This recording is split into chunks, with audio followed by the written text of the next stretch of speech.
Ayo, welcome back. Zenpuck here. Another day, another day not working for the man.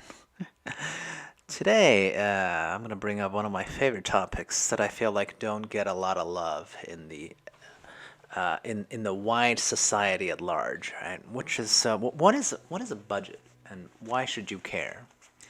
Well, I think in the wide world outside of the personal finance sphere, this word seems like a dirty word, right? Like people are like, budget. Who wants to deal with that? I find this hilarious, okay, because I think it's a really simple concept that gets a lot of flack for no reason except that it, forces you to be a responsible person.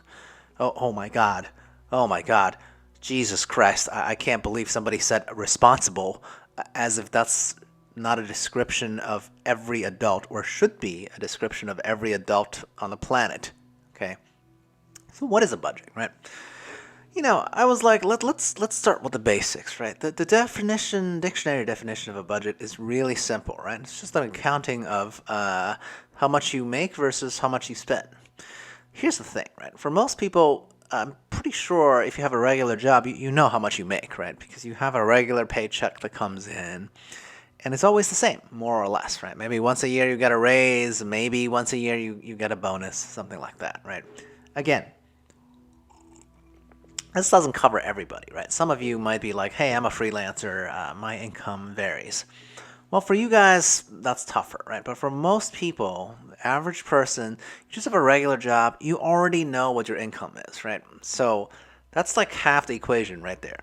It's the other half that people really don't want to get into, okay? When they say they don't want a budget, what they mean is, I don't know how much money I'm spending, right? So, or like at the end of the month, I have no idea why I don't have any money. Well, you know how much you make. That's the input of money to yourself. So if you don't know where the money went, it just means that you don't know what the output is, right? So my most basic advice is simply this, okay? Before you even think about how to correctly budget, just record everything you spend as you spend it. I think that's everyone can do this. Okay, you could use your smartphones. I mean, you could use a smartphone app that is like essentially a quick spreadsheet.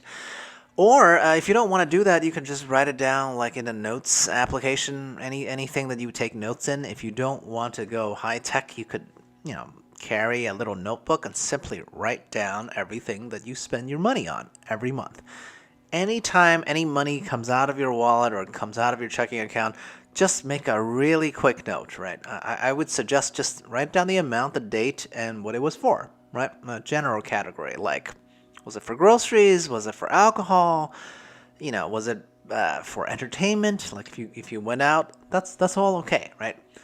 The whole point of this exercise is that by the end of the month, and once a month, if you want to do it more frequently, you can. You can do it once a week, but I think if you don't know what a budget is, let's just start with once a month, right? Once a month, just look and add all these number up and see how much did you spend.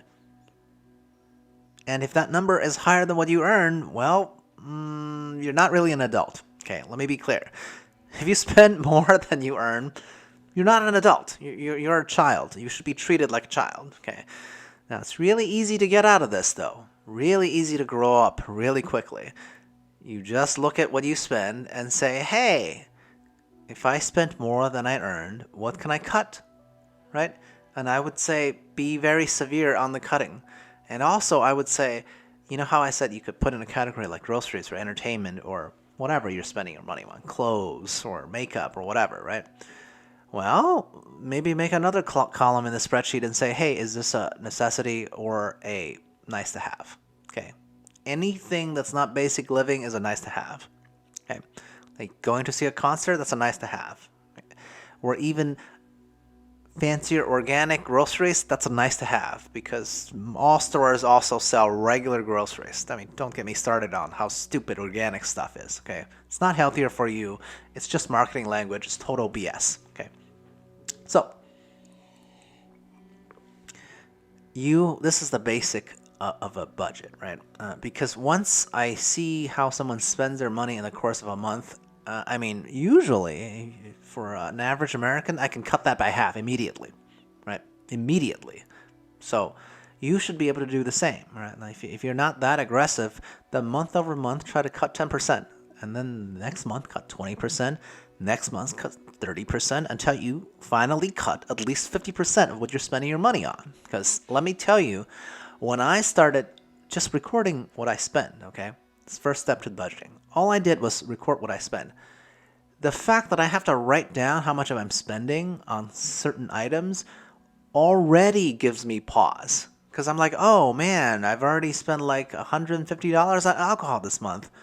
Wow, do I really need another beer after a weeknight? Like, was my day that tough? I hope that, works out for you as well. Because as you're really writing down what you're spending your money on, you should have a mental clarification as to whether this is actually making you happy, right? Like, if you're like 2 months into the week and you've already spent $200 or $300 on clothes, think about that. Is that really what you need, or is this just retail therapy, right? It's the stupidest kind of therapy there is.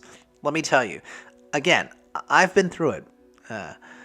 I buy myself plenty of nice stuff over the years. The difference is I was always saving, a very high percentage, much, much higher than the American average, right? So it's okay to have nice stuff if you can afford it, right? But if you're not up to that, say 50% or more category, really think about whether you need all this extraneous stuff. And all that's going to do is weigh you down in the future anyway, okay? So what happens next, right? Once you figure out what you spend your money on, what's the rest of the budgeting secrets? Well, there isn't any. To be honest, that's where I stopped. Because I know, like, I have an idea of how much money I would like to spend a month, but I don't stick to it, okay? What I do is I simply keep that mental goal extremely basic. So whenever I go over it by a little bit, I'm like, all right, so I'm a little over it by a little bit. But is that okay? Yes, because I can afford 3 or 4 or 5 times my budget, to be honest, okay? For the rest of you, however, first you write down what you're spending your money on. Then you talk about like, oh, you can look into, zero-sum budgets or all kinds of other budget variations. You could look this up on the internet, right? The ideas are all very, very similar. The whole point is like, hey, you have to save a certain percentage before you start spending on necessities. Okay. Now I say necessities because, again, the sign of a good financial outcome that you will be successful with money in your life is being able to exchange, short-term pleasures for long-term goals, right? So really, your spending should be cut down to what you absolutely need. And for the wants, sure, occasionally you can splurge for yourself, right? I'm never going to say you can't do that. However, just don't do it every week. Do it like every quarter, and you'll find yourself saving a lot more money, right? And the savings are meant to, prepare you for the future. Now, for young people out there, you might be like, who cares, right? I just want to live in the now. Okay, sure, you can do that, okay? That's what most people do, and if you do follow that type of advice, you will be a loser in life, okay? In the long run, you will be a loser. You will be dependent on handouts from the government or handouts from your parents if they have any money, and that's just pathetic, right? You'll be the person who's being chased by, debt collectors or credit card companies all your life.